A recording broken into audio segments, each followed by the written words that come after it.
I'm a lifelong Republican, but that attachment holds second place to my responsibility to my country. That's why I've chosen to appear at this convention. In normal times, something like this would probably never happen, but these are not normal times. Well, that was lifelong Republican and former rival to President Trump, former Ohio Governor John Kasich. Kasich crossed party lines and endorsed Joe Biden at the DNC. Joining me now to talk balls and strikes surrounding the Democratic convention is Washington correspondent for New York Magazine, friend of mine also, Olivia Nuzzi. Olivia, thank you. And by the way, congratulations on the covers and all the things you're doing. You're one of the premier D.C. reporters. So you're watching this convention happen. You know, I'm struck by a lack of enthusiasm. Am I wrong?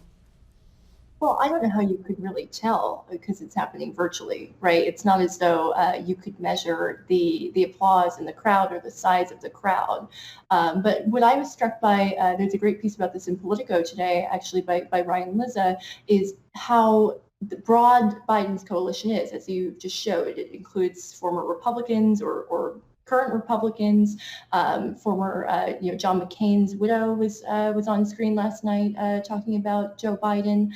There's a lot of focus and emphasis on people like John Kasich, John McCain, not so much on people like AOC, people who are broadly perceived to be and likely will be, the future of the Democratic Party.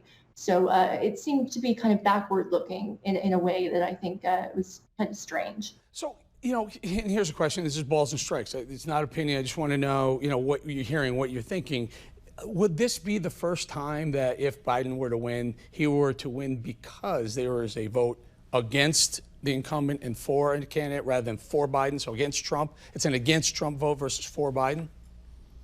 I think that's probably more pronounced in this election. We can all see that based on the way that Joe Biden has been campaigning for more than a year now. It's been very much about what he isn't. He isn't Donald Trump, less about what he is.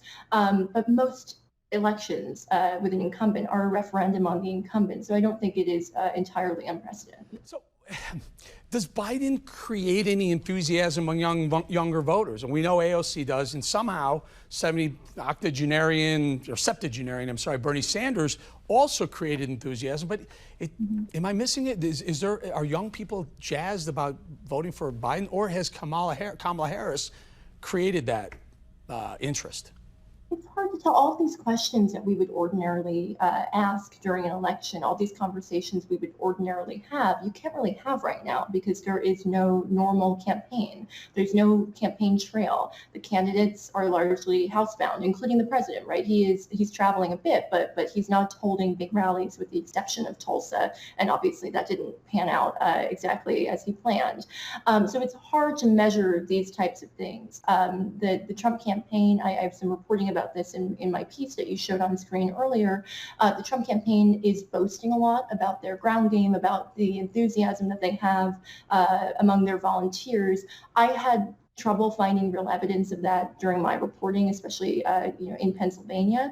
But it's not really clear that Joe Biden is suffering in that way because there's no way to really measure it right now. He's doing better in the polls, in most national polls, in the polls in most battleground states. Whether that is a measure of enthusiasm, I don't know.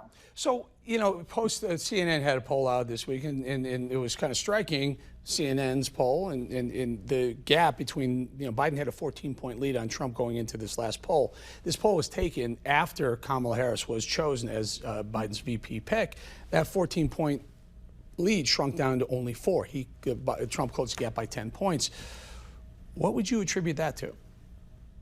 I am not a data journalist. I am a journalist because I can't do math. So I'm the wrong person to talk to you about this stuff generally. But I think it is a mistake to pay attention to any one poll. If Biden's ahead by 14 points in one poll, it's probably a mistake to value that too much. If Trump is ahead by 4 points or down by only 4 points in another poll, I think it's a mistake to read too much into that as well. I think for me anyway, I'm trying to pay attention to the average of polls, and the national polls, again, as we learned in 2016, a lot of us learned the hard way, they are a measure of what the national vote is likely to be, not of the Electoral College. So I'm trying to be a little bit more thoughtful when I look at polling. This is my second election I've covered, and focus on averages in battleground states, not so much on one-off national polls. Olivia, I think you're 100% right. And in fact, you're looking at a guy who ignored the polls in 2016 completely because the polls were saying Hillary Clinton was a shoo-in. New York Times, night of, going into 7 o'clock in the evening. They were not saying that. The polls weren't saying that. The data models, the prediction models were saying that. The polls reflected accurately in the end what the national vote was. She won by almost 3 million. I'm going to beg to differ with you, and I'd love to get you back on that we can go through some of those. We'll go through some of those. I think the state polls were fairly accurate, but the national polls just got crushed in 2016. We'll bring that up again. Olivia, always good. By the way, if you don't follow her in New York Magazine, follow her on Twitter. She's got a great sense of humor. She's got a great wit. Olivia Nuzzi, thank you so much. I appreciate it.